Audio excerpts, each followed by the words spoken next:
இப்போ நம்ம காண போகிற சீஃப் கெஸ்ட் வந்து வெங்கடேசன், பிஜேபியோட நிர்வாகி. கேமராமேன் வெங்கடேஷோட வந்து இணைந்திருக்காரு. ஐயா வணக்கம். வணக்கம். கேப்டன் டிவி நேயர்களுக்கு எல்லாருக்கும் வெங்கடேசன் பணிவான வணக்கங்கள். இன்றைக்கு வந்து கரண்டாக என்ன விஷயத்தை பற்றி பேச போகிறோம் அப்படின்னு பார்த்தீங்கன்னா, காலையிலிருந்து திமுகவுடைய அமைச்சர்கள் வந்து துரத்தி வேட்டையாடப்படுகிறார்கள். முன்னாள் அமைச்சர்கள் யார் அதுனா, துரத்தி வேட்டையாடுறவங்க யாருன்னா திரு டிஆர் பாலு அவர்கள், திரு செந்தில் பாலாஜி அவர்கள்.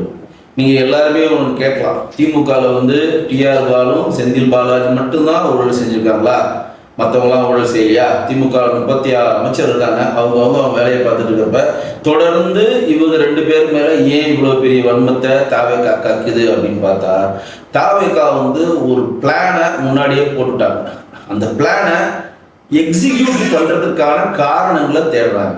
என்ன பிளான் முன்னாடியே போடுறாங்கன்னா, ஏற்கனவே ஒரு வாரத்துக்கு முன்னாடி மது ஆய்வு தீர்வு அமைச்சராக இருக்கக்கூடிய தாவேகா அமைச்சராக இருக்கக்கூடிய விக்னேஷ் அவர்கள் வந்து ஒரு பேட்டியில் என்ன சொல்றாருன்னா, டாஸ்மார்க்கை நாங்கள் தனியார் மயமாக்க போறோம், ரெஸ்டோ பாரை கொண்டு வர போறோம், பார்கள் பழைய பார்கள் உரிமைகளை நாங்கள் ரத்து பண்ணிட்டோம், புது பார் உரிமைகளை தரப்போறோம் அப்படின்னு சொல்லி ஒரு பிட்டை ஏற்கனவே போட்டு வச்சுட்டாங்க.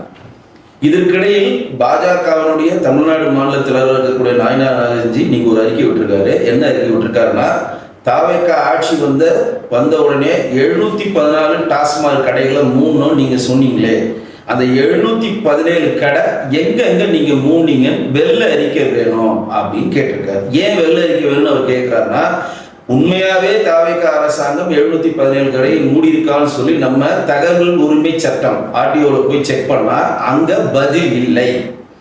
பதில் இல்லைன்னு தான் இன்றைக்கு எங்களுடைய மாநில தலைவர் வந்து நீங்க வெள்ள அறிக்கை விடுங்க, அது உண்மையா மக்களை சும்மா ஏமாத்துறது, நான் வந்தவொடனே 706 கடையை மூட்டேன், 717 கடையை மூடிட்டேன், சிங்கப்படையை கொண்டு வந்துட்டேன், 200 யூனிட்டை ஃப்ரீ பண்ணிட்டேன்னு இந்த படம் காட்டுற வேலையை பண்ணக்கூடாது. சரி, இப்ப இந்த டாஸ்மார்க்கை பிரைவேட் செக்டரா ஆக்கிறதுக்கு முன்னாடி, இதற்கு முன்னாடி சில ப்ராசஸ்லாம் இருக்கு. என்ன ப்ராசஸ் இருக்கு? டாஸ்மார்க்ல இருக்கக்கூடிய விற்கிற சரக்குகளை தொடர்ந்து தமிழக அரசு யார்கிட்ட வாங்குது? திமுக யார்கிட்ட வாங்குச்சு, அஇஅதிமுக யார்கிட்ட வாங்குச்சு, அதுல தான் தாவேகாவும் வாங்குது. யார்கிட்ட வாங்குது? திமுகவை சேர்ந்த அமைச்சராக இருந்த எம்பியா இருக்கக்கூடிய ஜெகத் ரட்சனுக்கு சொந்தமான அக்கார்ட் டிஸ்லரிஸ்,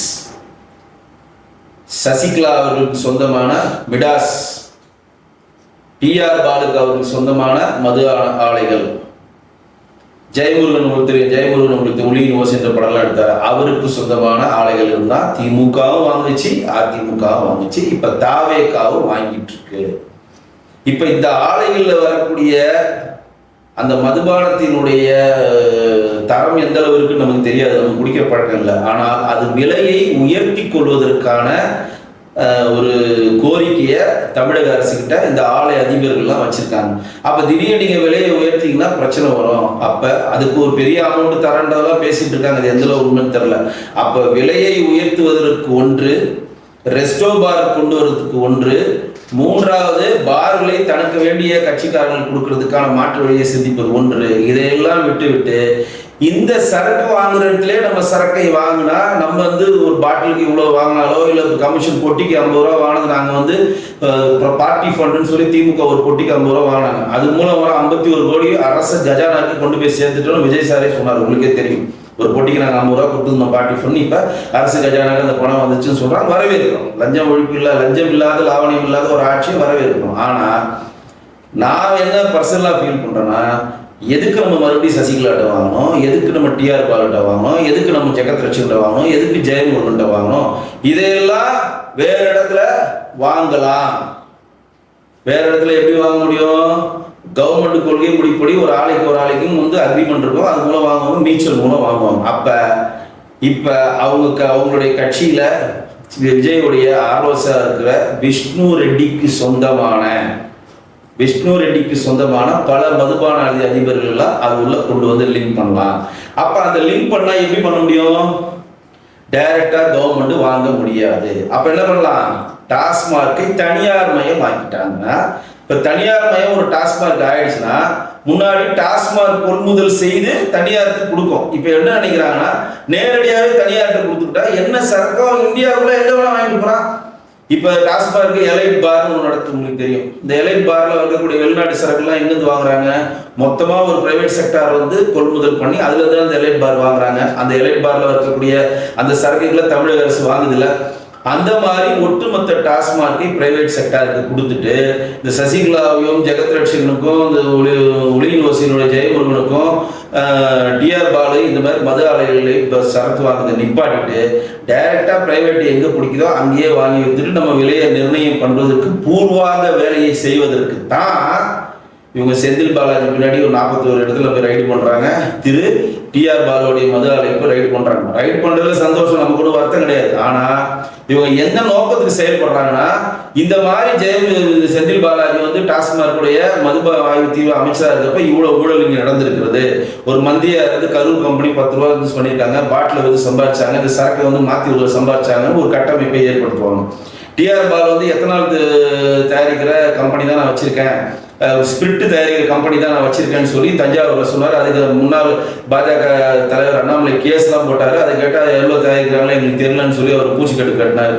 இப்போ அதன் மூலமும் ஒரு கேஸ் அங்கேயும் ரைடு பண்ணி திமுக காரர்கள் ஒட்டுமொத்தமாக தன்னுடைய கட்சிக்காரர்களுக்கு இந்த டாஸ்மாக் வருமானத்தின் மூலம் பணத்தை சேர்த்து கட்சி நிதி அதிகமாக சேர்க்கிறாங்க அப்படின்ற மாதிரி ஒரு டிசைனை கொண்டு வந்து அதனால வந்து இங்க வந்து வேலையில்லா திண்டாட்டம் அதிகமா இருக்கு, பணியாளர்களுக்கு பணம் கொடுக்க முடியல, இட நெருக்கடி இருக்கு, அதனால நாங்க நிர்வாகத்தை சீர்படுத்த முடியல, கோயில்கிட்டையும் நம்ம ஸ்கூல் கிட்டையும் வந்து மசூதி கிட்டையும் நம்ம வந்து டாஸ்மாக் கடையை ரன் பண்ண முடியல, அதனால எல்லாமே டாஸ்மாக் பார் ஆகிட்டா எல்லா ஹோட்டலுக்கும் ரெஸ்டோ பார் தாவேகாவுடைய நிர்வாகிகள் எல்லாருக்கும் ரெஸ்டோ பார் லைசன்ஸ் கொடுத்துட்டா இன்னைக்கு தமிழ்நாட்டில் எவ்வளவு ஹோட்டல் இருக்குன்னு உங்களுக்கு தெரியும். அவ்வளவு ஹோட்டலுக்கு ரெஸ்டோ பார் லைசன்ஸ் கொடுத்துட்டீங்கன்னா எல்லாரும் ஹோட்டலுக்கு போறப்ப சரக்கு அடிச்சுட்டு இல்லை. ஏன்னா இலைமறை காயா குடிச்சிருந்ததுலாம் போய் இன்னைக்கு ஹோட்டல்ல அவங்க உட்காந்து குடிச்சிக்கலாம், எந்த பிரச்சனையும் இல்லை, குடிச்சிக்கலாம், அங்கேயே அடிச்சுக்கலாம், எந்த பிரச்சனையும் கிடையாது. ஏன்னா இதே தமிழக அரசு வந்து ப்ரீபெய்டா வந்து டாஸ்மாக் பாட்டில் வரப்போ ஒரு மிஷினை கோயம்பேடுல வச்சாங்க, உங்களுக்கு தெரியும். செந்தில் பாலா ஆட்சியில் பெரிய எதிர்ப்பு கிளம்பணும். நாங்கள் என்ன சொன்னோம், இதே குடிக்கிறத வந்து கொக்கோ கோலா மாதிரி வைக்கிறீங்க, இதெல்லாம் தமிழ்நாடா நம்மளோட கலாச்சாரம் என்ன பண்பாடு நம்ம எதிர்ப்பு தெரிவிச்சோம், தூக்கிடுச்சு.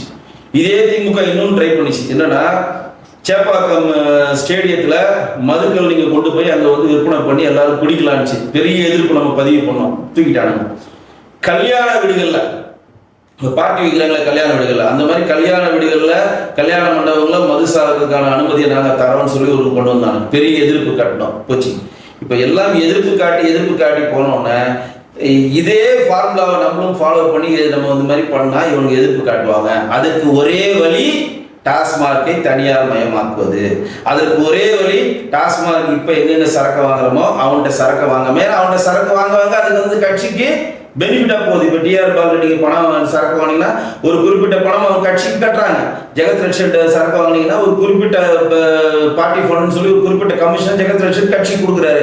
அப்ப திமுக வலிமை பொருந்தியதாக வந்துட்டு இருக்கு. அப்ப பணம் எங்கிருந்து திமுக கொட்டுகிறது, அந்த திமுக பணம் கொட்டுகிற அந்த ஓட்டையை அடைச்சா ஆட்டோமேட்டிக்கா பணம் இல்லாம திமுக திணறாகும் அப்படின்னு சொல்லிட்டு தான் திமுகவுக்கு பணம் கொடுக்கிற செந்தில் பாலாஜி அவர்களையும் திமுக பணத்தை கொட்டி கொடுக்கிற திரு டிஆர் பாலா அவர்களையும் நோக்கி தான் இந்த லஞ்ச ஒழிப்புத்துறை போகுது.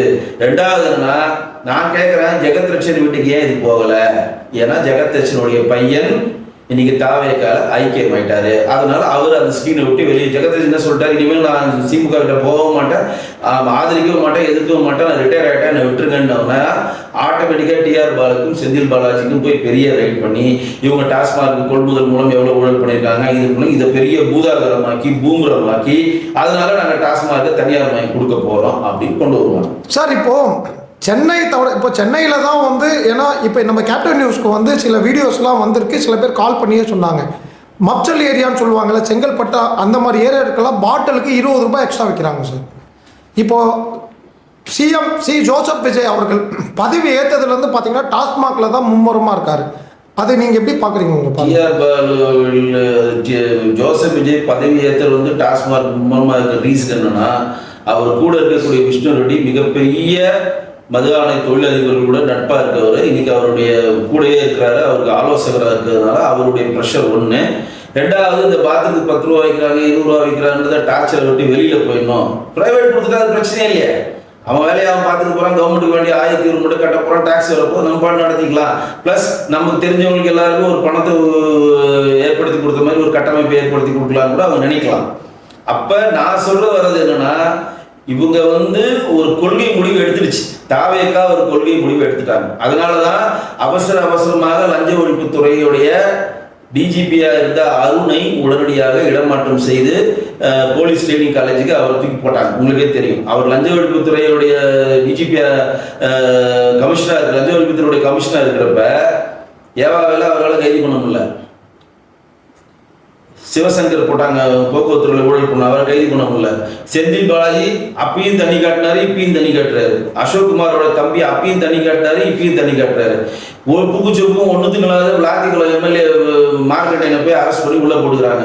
அதாவது எப்படின்னா, நானும் வந்து கடைக்கு போறன்ற மாதிரி அவதூறு பேசுறான்னு சொல்லி அரெஸ்ட் பண்ணி உள்ள போட்டிருக்காங்க. தவிர முக்கியமான இவங்க வந்து எந்தெந்த ப்ரெஷர் பண்ணாலோ, இப்போ ஏவாவிலே வந்து கரூரில் ஒரு கிணத்தையே காணுன்ற பேர் ஒரு பாலமே கட்டாமல் சம்பாதிச்சதுன்னு சொல்கிறாங்க. ஆனால் அவர் லுக்கவுட் நோட்டீஸ் கூட இன்னைக்கு கேன்சல் ஆயிடுச்சு. அப்போ அன்றைக்கு வந்து கமிஷனாக இருக்கக்கூடிய அருண் வந்து மிகப்பெரிய ஒரு செல்வாக்கில் திமுக காலத்தில் மேல் வச்சிருந்தவர்கள் நாங்கள் சொன்னோம். ஏற்கனவே திமுக கமிஷனாக இருந்தவர்த்துக்கு மறுபடியும் லஞ்ச ஒழிப்புத்துறை போட்டிருக்கீங்களேன்னு.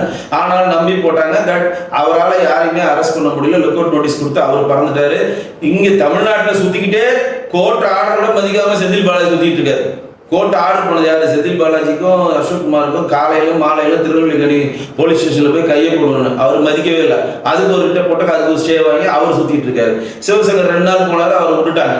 இப்படி எந்த விஷயத்தையும் திமுகவை வந்து அமைச்சர்களை கைது பண்ண முடியாத, அதுக்கேற்ற ஆதாரங்களை கொடுக்க முடியாத இந்த அரசு இப்ப இதெல்லாம் டார்ச்சரா இது மாதிரிலாம் வரத்துக்குப்படி நம்ம என்ன பண்ணலாம்? டாஸ்மாக தனியார் மயமாக ஓவர் நைட்ல சொல்லிட்டா இங்க மக்கள்லாம் நம்ம மேல வந்து மிகப்பெரிய ஒரு கடுப்புல கொண்டு வருவாங்க.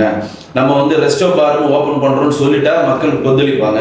நம்ம கல்யாண மண்டபங்களிலேயோ இல்லாட்டி மக்கள் கூடுற இடங்களிலேயோ கிரிக்கெட் மைதானத்திலேயோ இனிமேல் வந்து மது வந்து நீங்க ஈஸியா பயன்படுத்திக்கலாம்னு நம்ம அறிவிக்க சொன்னா அது பெரிய பிரச்சனையாயிடும். பார்லாம் மூடிட்டு நான் தாவேக்காவை சேர்ந்த நிர்வாகிகள் எல்லாம் புது பாரை கொடுக்க போறோம், மணமகள் மண்டபத்தெல்லாம் மூடி வேற ஒரு பேர்ல திறக்க போறோம்னு கொண்டு வந்தா மக்கள் கொந்தளிச்சிருப்பாங்க. அப்ப இவங்க இந்த டாஸ்மாகை தனியார் மயமாக்குவதற்கான முகமூடியா டிஆர் பாலு ஆலையும் செந்தில் பாலாஜி அவர்களையும் பயன்படுத்த போறாங்க அப்படின்றது தான் நிதர்சனமான உண்மை.